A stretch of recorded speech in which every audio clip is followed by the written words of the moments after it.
Un ser humano no vale por lo que le valoran los demás. Un ser humano vale por quién es. Ya está. Punto. Es Punto. así. Nosotros decimos punto pelota. ¿Qué Punto más? pelota. Así mismo. ¿Qué más que punto y aparte? Punto pelota, se acabó. Un ser humano vale por lo que es, no por lo que los demás le valoran. ¿Qué es eso decir? Pero vamos a ver, si ha habido niños que de pequeños les han considerado los tontos de la clase y se han convertido en los más grandes expertos. El propio Ben Carson, un niño ridiculizado, insultado, considerado el tonto de la clase, se convirtió en el mejor neurocirujano infantil de la historia. Albert Einstein, problemas en el colegio, los profesores no le quisieron recomendar para su primer trabajo, pues un estudiante tan mediocre, suspendió el examen de ingeniería para entrar a la universidad, y luego el mejor científico del siglo XX. Entonces, no tenemos ni idea de la grandeza de un ser humano. No lo sabemos etiquetar, no sabemos conocer, no sabemos explorar, no sabemos admirar. Entonces, cuando tú notas que alguien te quiere, que alguien cree en ti, que te valora, que te desafía, que te apoya y te acompaña, tú floreces como ser humano. ¡Wow! Increíble. Es así, es que floreces. Entonces, ¿qué pasa? Pues que hoy es una llamada, precisamente por la situación tan complicada en la que estamos, no a hacernos pequeñitos, no a encogernos, sino a florecer. Que es un gran reto, sobre todo, y ahora que mencionas ese el momento pandemia, el año que hemos vivido, la humanidad. Hay una frase en tu libro, La Reinvención, que me marcó, o sea, que me hizo, conecté mucho, porque decía, si tú no tienes, o sea, si no estás bien en el mundo emocional, no está bien en el mundo intelectual. Claro. Y wow, claro, es así. Cuando tú pasas por periodos donde tienes angustia, ansiedad, depresión, donde no te reconoces, sin las etiquetas que te valida el mundo, y te ves hacia adentro y dices, no sé quién soy porque nunca me he visto hacia adentro, siempre he vivido hacia afuera, entonces caes en un hueco emocional y ahí no pasa nada intelectualmente, no te desempeñas bien, no trabajas bien, no te comunicas bien, no aparece una idea, eso es un desierto creativo. Entonces, vamos al principio de la conversación, el reconocimiento de que algo pasa, salir a buscar ayuda para establecer o para fortalecer, mejor dicho, lo emocional. ¿Cómo, Mario, podemos entonces ayudarnos a madurar ese sistema de emociones que tenemos en un momento tan difícil como ha sido el enfrentar el COVID y la pandemia? Bueno, dos cosas. Primero, cuando hablabas efectivamente de lo emocional y lo intelectual. ¿Tú tienes cerca una ventana? Sí, enfrente mío. Bien. ¿Y esa ventana tiene persiana para subir y bajar? Sí. Bien. La ventana es la inteligencia, ¿vale? Okay. Tú, si te asomas, puedes entender el mundo porque lo ves. La persiana es el mundo emocional. Si tú bajas la persiana emocional, tú no ves nada. Esto es lo que pasa. Una persona bloqueada emocionalmente está anulada cognitivamente. Es decir, lo que abre la entrada de información por esa ventana que es la inteligencia es la persiana. ¿Qué ocurre? Que si tú no cuidas el mundo emocional, no estás cuidando el mundo intelectual. Una persona, repito, emocionalmente bloqueada, no importa lo inteligente que sea, que está intelectualmente, cognitivamente anulada. ¿Por qué? Porque el cerebro emocional es capaz de bloquear el cerebro ejecutivo. Y una persona ilusionada, una persona apasionada, tira, sube la persiana, llega a la ventana y dice, uy, qué barbaridad, cómo se ha espabilado este chico, esta chica, qué ideas tan buenas tiene, parece que le han hecho un trasplante de cerebro. No le han hecho un trasplante de cerebro, ha subido su persiana. Bien.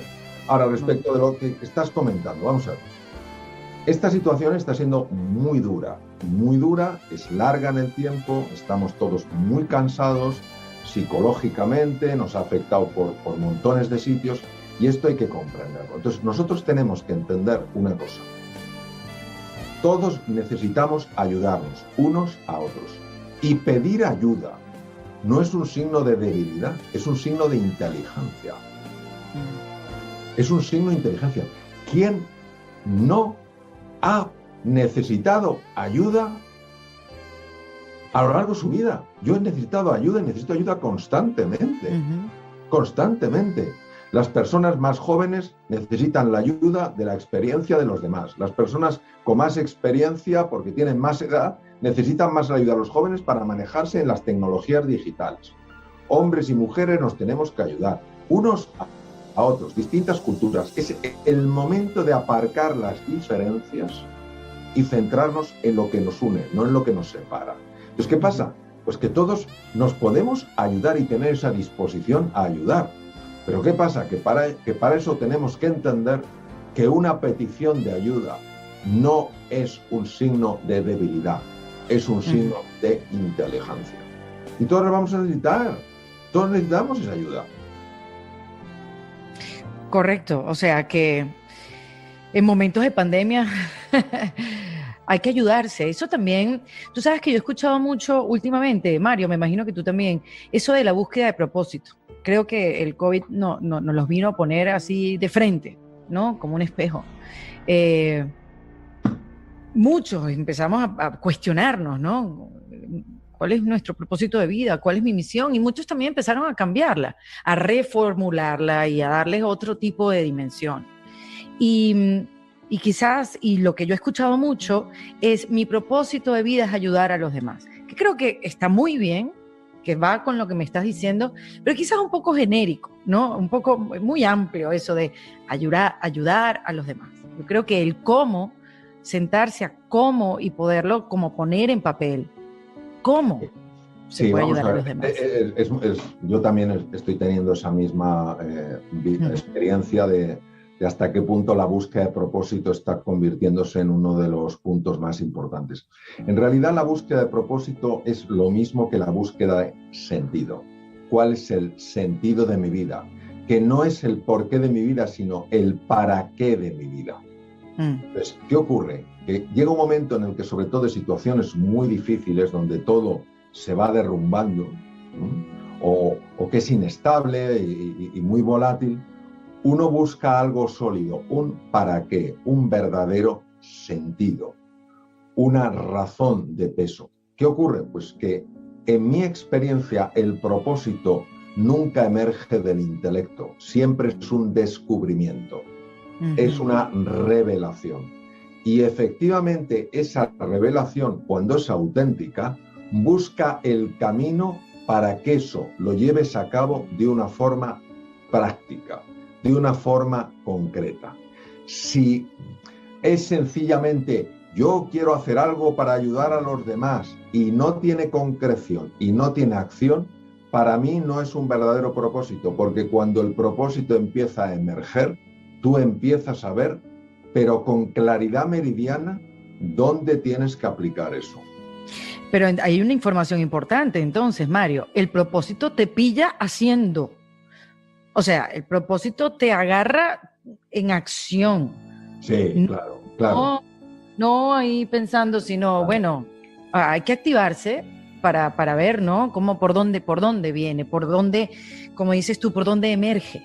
Claro, efectivamente. Es decir, el propósito, el para qué, no es una llamada simplemente al intelecto. Por ser una llamada del corazón, no del intelecto, es una llamada a la acción. Motivación es lo que nos pone en acción. La motivación viene del corazón. Entonces, el propósito no puede emerger del intelecto. El intelecto no entiende lo que realmente es el propósito. Entonces, uno puede quedarse dando un speech maravilloso del propósito y no hacer nada en su vida. Cuando es el corazón el que se mueve, el corazón lleva a la acción. Y la acción es concreta y específica y no tiene que ser acabar con el hambre en el mundo. Puede ser sencillamente que con cada persona con la que te encuentres vas a tener una interacción lo suficientemente especial como para que esa persona sienta que hay un antes y un después de una vez que ha estado contigo. Ya está. O sea, no hay que buscar nada de fuegos artificiales y aparecer en los periódicos, en las grandes revistas, en la televisión. El propósito, uno, cuando lo descubre, automáticamente ve dónde aplicarlo. Porque es tan evidente Y es una, como dices tú, es una llamada a la acción. Si no hay una llamada a la acción, desde mi punto de vista, no es un propósito real. Es un simulacro de propósito. Se queda en el intelecto. Calma mucho la conciencia. No, yo tengo un propósito muy elevado, pero no se ve en los efectos. Exactamente. Y tampoco es que el propósito es que uno va a ir como Amélie, la de la película, haciendo a la gente feliz. O sea, hay propósitos donde tú también puedes ser una persona que ayude a cuestionar a la gente. Un propósito incómodo. ¿Existirá? No, naturalmente que sí. Vamos a ver. Cuando una persona está movida por un propósito profundo, esa persona se convierte en luz. Y al ser luz empieza a iluminar. ¿Qué ocurre? Que muchas personas, al sentir esa luz, descubren que también tienen luz en su interior. Y hay personas, sin embargo, a las que les molesta la presencia de la luz. Y entonces intentarán apagar esa luz. Es decir, el propósito, por el solo hecho de vivirlo, va a ayudar a muchas personas y va a incomodar a muchas otras. Porque cuando una persona vive desde su propósito, lo que quiere es que el ser humano sea libre. Y hay personas que no quieren que los demás sean libres. ¿Me explico? Sí. Porque cuando estamos hablando del propósito, estamos hablando de una fuerza extraordinariamente potente que no pasa inadvertida. Con lo cual, aquellas personas que realmente tengan un interés auténtico, veraz, de que otros seres humanos puedan experimentar libertad, puedan experimentar felicidad, alegría, gozo, etcétera, aquellas personas disfrutarán con eso. Aquellas personas que lo que quieren es controlar, dominar, mantener el poder, no podrán soportar la presencia de alguien que está diciendo a otras personas: oye, tú no tienes por qué estar esclavizado. Tú tienes derecho a vivir en libertad. Pues claro, siempre sacude y muchas veces, pues claro, genera miedo. ¿Por qué? Pues porque la llamada a... Si es que lo decía también Nelson Mandela, decía, si es que el ser humano no tiene miedo a su oscuridad, tiene miedo a su luz. Pues claro, fíjate, yo hace muchos años... ¿Tú has conseguido mucha resistencia, Mario? ¿Dentro de mí? No, alrededor tuyo. A veces sí. A ver, primero, ojalá yo fuera luz. Yo soy... Ay, pero ¿cómo vas a decir que no, Mario? Por amor a Cristo, amado del Redentor. Trátate bien, trátate bien. No, ojalá fuera luz. Bueno, digamos que soy tanta luz como cualquier ser humano, no más que otro ser humano, ¿vale? O sea, yo soy tanta luz como cualquier ser humano. Entonces, en mi caso, ha habido algunas personas que sí les ha molestado. 99% todo lo contrario. 1% mucho, les ha molestado mucho. 99% todo lo contrario. Ya. Y se pueden convencer. O sea, esa resistencia se puede vencer. ¿La has vencido? Bueno, como no se trata de convencer ni se trata de vencer, tú haces una propuesta. Es como si tú haces un regalo. Tú no fuerzas a nadie a que tome ese regalo o a que lo valore. No. Pero definitivamente es un regalo. Porque tú, Mario, o sea, ayudar a la gente a darse cuenta que no está condenado y que es un trabajo interno. Transformar nuestra vida, transformándonos a nosotros mismos, transformando el punto de vista. Eso es liberador. Eso es salir de una cárcel. Pero absolutamente. Lo que pasa, fíjate, no sé si conoces una historia, es impresionante. Hace muchos años, en una ciudad de los Estados Unidos, había como un zoológico, pero todos los animales están metidos en jaulas. Y entonces llegó un momento en que decidieron cambiar ese zoológico porque no era adecuado que los animales estuvieran ahí. Entonces, en los terrenos que había alrededor del zoológico, que los pudieron comprar y no sé qué, tal cual, y entonces decidieron que en lugar de, por supuesto, se llevaron a todos los animales, menos al gorila. Al gorila lo dejaron, un gran gorila de estos espalda plateados, lo dejaron dentro de su jaula, todo alrededor levantaron el terreno, los otros animales se los habían llevado y montaron el zoológico, y alrededor de la jaula del gorila hicieron un parque espectacular para el gorila, ¿vale? Okay. ¿Por qué hicieron esto? Porque era un gran atractivo turístico, es decir, mostrar un dato de lo que había sido aquel lugar y de qué manera se había transformado. Y como los gorilas son de los animales que más atraen a las personas, pues lo hicieron con el gorila. Entonces lo fascinante fue que el día de la inauguración de aquello, pues llamaron a un montón de periodistas y de fotógrafos porque iban a abrirle la puerta al gorila para que cambiara su celda, su cárcel, por un parque maravilloso. Abrieron la jaula y el gorila tardó días en salir. Y claro, ¿por qué tardó días en salir? Porque para él el mundo de fuera era un mundo desconocido, incierto, y le daba pavor. Claro, los de fuera que no entendían la experiencia vital del gorila pensarían que se habían traído el gorila más tonto de África, pero no era así. El gorila conocía, se había acostumbrado a vivir en su oscuridad y el resto le parecía algo que le generaba incertidumbre. Claro, obviamente cuando salió de la jaula ya no volvió. ¿Qué nos pasa a los seres humanos? Que nos hemos acostumbrado a vivir en estas jaulas mentales.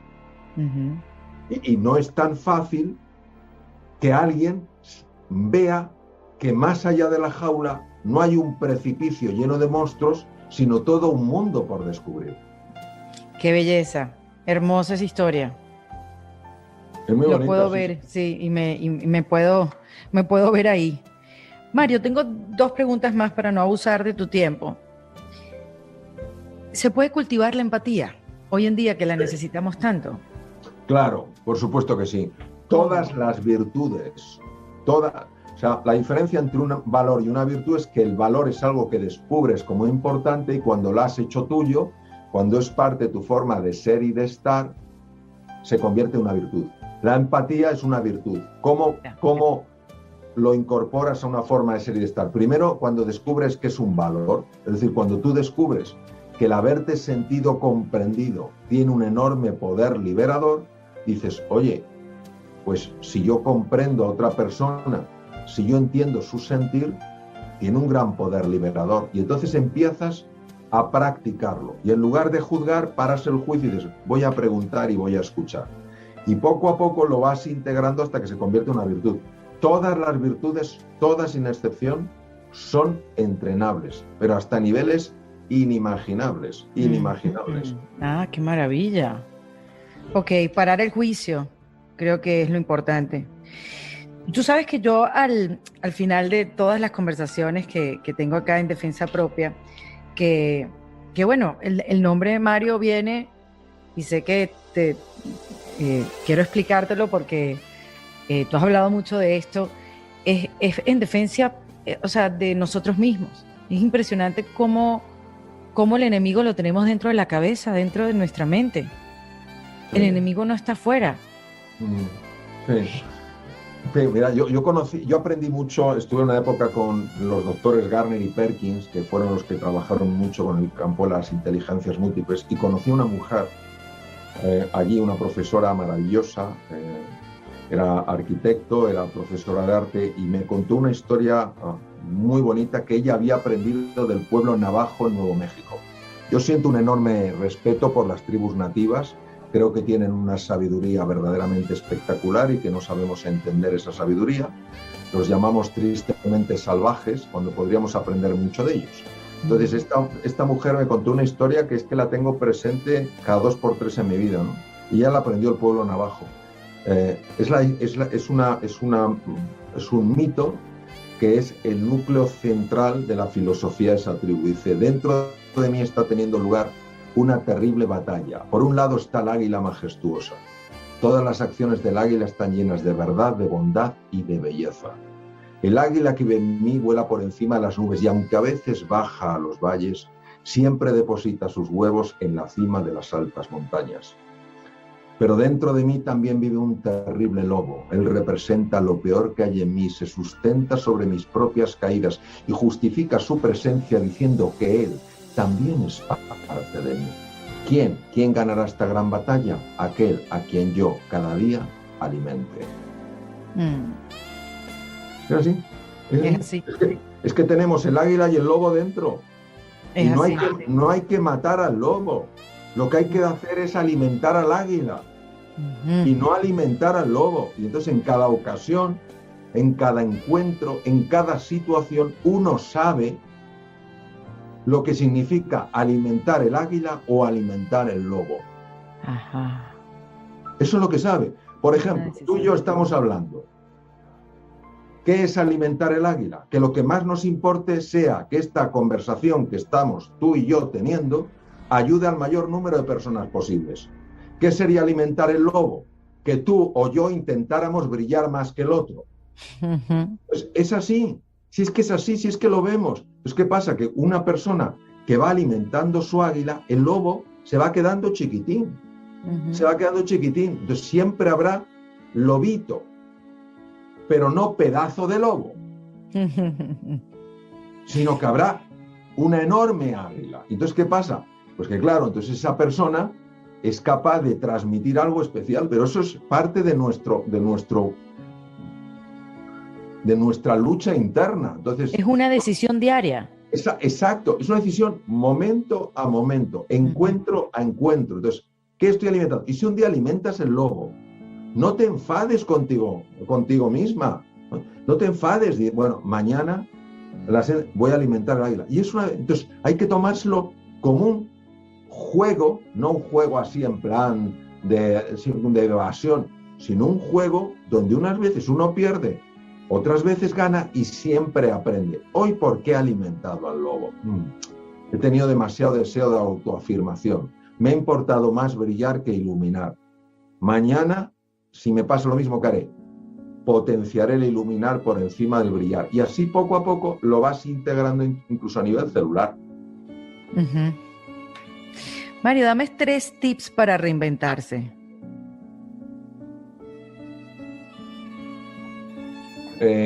Conocerse, comprenderse y superarse. Ay, es tan sencillo decirlo, Mario. Y el trabajo que da. Pero por eso, fíjate, yo ante estas cosas que sé que no son sencillas de explicar, no son simples de aplicar, yo siempre invito a que se hagan una pregunta. Porque la pregunta que solemos hacernos ante caminos que no son fáciles es ¿cuánto me va a costar? ¿Vale? Y yo lo que invito a que se hagan es otra pregunta, es ¿hasta dónde me puede llevar? Wow. Entonces es cambiar la pregunta. Claro. O sea, yo hay cosas, oye, a mí me ha costado mucho mis estudios de medicina, son 6 años y estudias una barbaridad y cosas que son bastante complicadas. Pues, ¿cuánto me va a costar? ¿No? ¿Hasta dónde me puede llevar ser médico? A mí me costó mucho aprender inglés porque no lo aprendí de pequeño. Pero ¿hasta dónde me puede llevar? A mí me abrió un universo entero el aprender inglés. Entonces dices tú, ¿te compensa? Dice, vamos, no, claro que me compensa. ¿Me costó mucho? Sí. Entonces hay que tener cuidado con estas cosas para que no...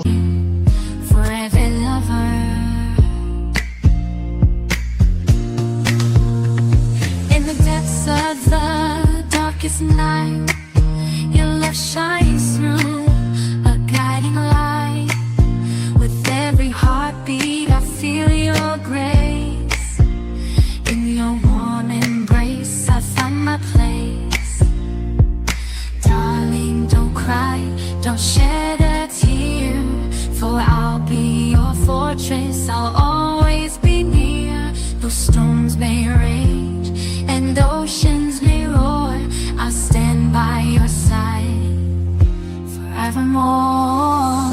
Through the trials and the tests we face, our love will endure, it cannot be erased. So dry your eyes, my love, and take my hand.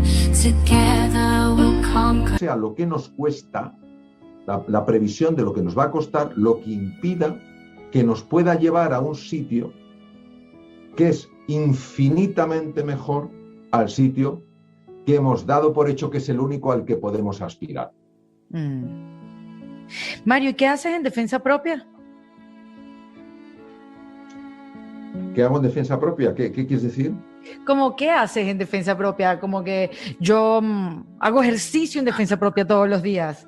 Como no permito que nadie me eche a perder algo. O sea, ¿qué haces en tu propia defensa? Vale. Yo prácticamente todos los días hago ejercicio. Prácticamente todos los días dedico un tiempo a la oración. Prácticamente todos los días leo. Todos los días tengo conversaciones con mi mujer y con mis hijos. Todos los días, o casi todos los días, medito, cultivo el silencio y bueno, y hago lo que hago porque me encanta lo que hago. Entonces no son cosas más sofisticadas que eso.